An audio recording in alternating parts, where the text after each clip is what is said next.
National Weather Service in Amarillo has issued a tornado warning for southeastern Randall County, Armstrong County, west central Donley County, until 7 p.m. Central Daylight Time.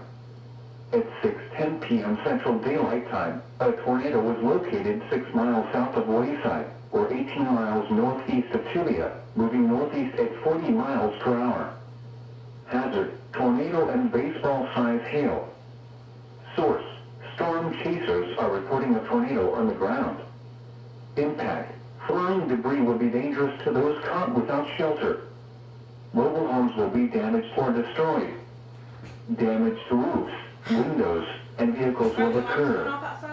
Tree damage is likely. Locations impacted include Wayside. A large and extremely dangerous tornado was reported on the ground. Heavy rainfall may hide this tornado. Do not wait to see or hear the tornado. Take cover now.